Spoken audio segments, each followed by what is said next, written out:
Assalamualaikum warahmatullahi wabarakatuh. Perkenalkan, nama saya Bayu Pratama Hidayatullah dari Program Studi Teknik dan Manajemen Lingkungan Angkatan 57. Selamat menyaksikan. Penerapan nilai-nilai Pancasila dalam kehidupan berbangsa dan bernegara. Pancasila merupakan ideologi bangsa Indonesia. Bangsa Indonesia sudah menjadikan Pancasila sebagai sesuatu yang melekat pada diri mereka sejak diproklamasikannya kemerdekaan Indonesia pada 17 Agustus 1945. Prinsip-prinsip yang terkandung dalam Pancasila sudah dijadikan sebagai pedoman hidup bangsa Indonesia sejak bangsa Indonesia ada. Nilai-nilai yang terdapat dalam ideologi Pancasila seperti ketuhanan yang Maha Esa bersumber dari agama dan keyakinan serta cipta, rasa, dan karsa yang kemudian bangsa Indonesia menjadikan nilai-nilai tersebut sebagai pandangan hidup dan pedoman berbangsa dan bernegara serta pengakuan bangsa Indonesia akan eksistensi Tuhan sebagai pencipta dunia beserta segala isinya. Pada saat negara Indonesia merdeka dan menyepakati untuk membentuk sebuah negara serta memiliki ideologi yang sendiri, baik dalam bentuk tertulis, maka nilai-nilai hidup yang berkembang serta yang dijalankan dalam bangsa Indonesia dikristalisasi untuk disepakati bersama dan diformulasikan menjadi ideologi bangsa Indonesia atau yang kita kenal sekarang sebagai ideologi Pancasila. Sebagai ideologi bangsa Indonesia, Pancasila lahir dari nilai-nilai luhur bangsa yang secara implementatif yang bersamaan dengan lahirnya peradaban pertama di negeri ini. Peradaban pertama di Indonesia telah menyadari bahwa sebagai manusia mereka adalah ciptaan Tuhan, sehingga dalam pengelolaan pemerintahan pun kedaulatan yang mereka yakini didasarkan pada nilai-nilai ketuhanan, kemanusiaan, persatuan, kebijaksanaan, dan keadilan sosial.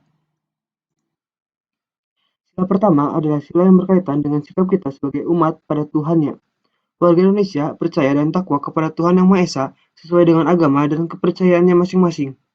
Warga negara Indonesia harus memahami akan pentingnya agama sebagai pondasi awal sikap warga terhadap Tuhan Yang Maha Esa dan dari hal itu akan memunculkan sikap toleransi antar umat beragama dan saling hormat menghormati antar satu agama dengan satu agama lainnya. Salah satu contoh penerapan sila pertama yaitu adalah yang pertama, memiliki satu agama dan menjalankan peribadatan dari agama tersebut. Kepemilikan terhadap agama tersebut harus diikuti dengan ketakwaan pada Tuhan. Yang kedua, menjalankan agama dengan tetap memperhatikan kondisi di sekitar dan tidak mengganggu ketertiban dan keamanan di tengah masyarakat. Sila kedua, Sila kedua berhubungan terhadap perilaku kita sebagai manusia yang pada hakikatnya semua sama di dunia ini. Dari sila kedua ini, setiap warga negara Indonesia harus memperhatikan akan pentingnya sikap kemanusiaan antar warga negara. Salah satunya dengan menghargai perbedaan di tengah masyarakat yang terdiri dari banyak suku, agama, ras, dan adat istiadat. Dengan kata lain, setiap warga negara Indonesia harus bisa saling membantu, menolong antar sesama warga negara, dan memiliki sifat kekeluargaan antar warga negara meskipun berbeda suku dan budayanya. Namun, setiap kemanusiaan harus tetap melekat di dalam diri setiap warga negara Indonesia agar tercipta situasi kondisi aman, tentram, dan memberikan kenyamanan bagi kita semua. Sila ketiga ialah nilai penting yang harus semua pahami. Setiap warga Indonesia harus berupaya sesuai kemampuan mereka untuk membangun negeri ini menjadi negeri yang makmur dan sejahtera. Jadi, setiap warga harus berkontribusi dalam membangun negeri menjadi negara yang mampu bersaing dengan negara lain baik di Asia Tenggara bahkan mampu bersaing dengan negara-negara besar dunia lainnya. Penerapan sila ketiga adalah yang pertama, cinta terhadap tanah air demi menjaga persatuan dan kesatuan bangsa. Yang kedua, mencintai dan mengkonsumsi produk dalam negeri agar perekonomian kita menjadi lebih maju.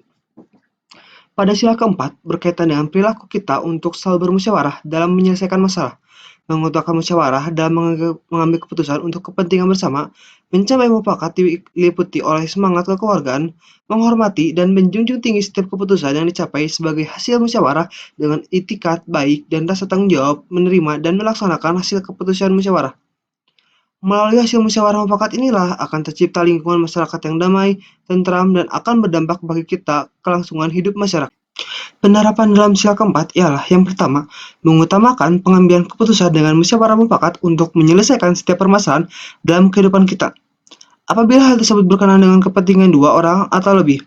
Yang kedua, ikut serta dalam pemilihan umum dengan menggunakan hak pilih serta mengajak orang lain untuk menggunakan hak pilihnya. Sila kelima adalah perilaku kita dalam bersikap adil terhadap semua orang. Seperti yang kita ketahui bersama, bahwa negara kita dibangun berdasarkan keadilan yang dijunjung di seluruh negeri. Jadi, untuk itu kita harus memiliki perbuatan yang luhur yang mencerminkan sikap dan suasana kekeluargaan dan kegotong royongan, sikap adil terhadap sesama, tingkatkan rasa kerjasama kepada siapapun untuk meningkatkan keadilan satu sama lain, tidak saling melempar kesalahan. Dan yang terpenting adalah sikap kekeluargaan yang harus terus dijaga agar negara kita menjadi negara kuat dan disegani oleh bangsa lain. Salah satu contoh penerapannya dalam sila kelima adalah yang pertama adalah senantiasa berusaha sebaik mungkin untuk membantu orang-orang yang sedang dilanda kesulitan. Yang kedua, meningkatkan kesadaran sosial dengan mengadakan kegiatan yang membantu sesama, seperti bakti sosial, donor darah, konser ramah, dan lain sebagainya.